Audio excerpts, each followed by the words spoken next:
7 డేస్లో నాకు వెహికల్ కావాలి అమర్ అని బోయపాటి సీని గారు మీకు చెప్పినప్పుడు బహుశా 7 డేస్లో మీరు ఒక్కరే చేయగలరేమో ఇండస్ట్రీలో అని అంత నమ్మి మీకు ఇవ్వటం అనేది నిజంగానే చాలా గ్రేట్ కదా. నేను ఒక వెహికల్ ఇది కావాలన్నప్పుడు I said it's going to take అట్లీస్ట్ 3 months పడుతుందండి, 2-3 months పడుతుంది, మీరు ఇంత షార్ట్ టైంలో నేను చేయలేనండి అని చెప్పాను.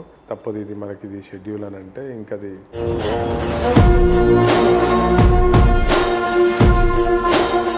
బానెట్ డిజైన్ అనేది రెడీమేడ్ లేదు, అది హ్యాండ్మేడ్. Grill is handmade. మళ్ళీ వీల్స్ తనకు తగ్గట్టు కస్టమైజ్ చేయటము, గోల్డ్ టచ్ చేయటము.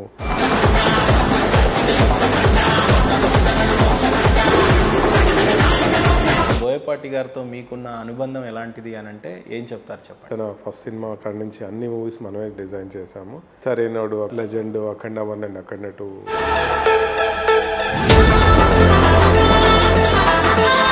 సో డే 1 నుంచి డే 7th వరకు ఎలా ఉండింది జర్నీ బాలయ్య బాబు గారి వెహికల్? బోయపాటి గారు స్ట్రైట్గా ఒకటే అన్నారు, పర్సనల్గా కాల్ చేసి, అమర్ నాకు ఈసారి నేనేం చెప్పను, నేనేమి ఇస్తాననేది ప్రేక్షకులకు ఒక క్లారిటీ ఉంది, నువ్వేం చేస్తావు అనేది నాకు క్లారిటీ ఉంది.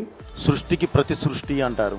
ఓన్లీ 3 to 5 daysలో డే అండ్ నైట్ ఇవన్నీ తెప్పించి అప్పటికప్పుడు చేసాడు తను. డే అండ్ నైట్ నిద్ర కూడా పోకుండా. ఆ వెహికల్ లాంచ్ చేస్తున్నప్పుడు స్పెషల్గా బోయపాటి గారు మీకోసం ఏమైనా చేశారా? బాలయ్య గారు వెహికల్ మీద ఉన్న ట్రైలర్ షాట్ కట్ చేసి ఇచ్చారు.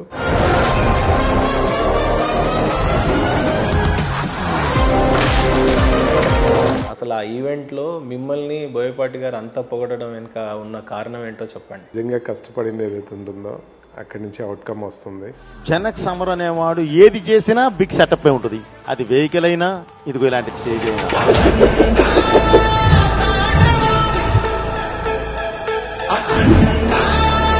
కేవలం వెహికల్ వరకేనా, ఇంకెక్కడైనా మీ ఇన్వాల్వ్మెంట్ ఉండిందా? బాలయ్య గారికి విభూతి పెట్టుంటే, మొత్తం బాడీ అంతా విభూతి పెట్టుంటే అది ఇంకో లెవెల్ ఉంటుండే సార్, నెక్స్ట్ లెవెల్ ఉంటుండే.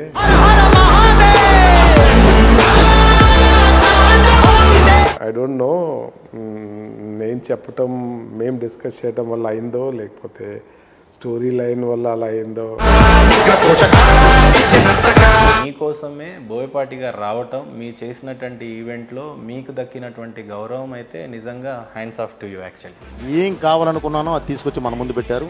డెఫినెట్లీ సార్, మిమ్మల్ని అభినందించారు.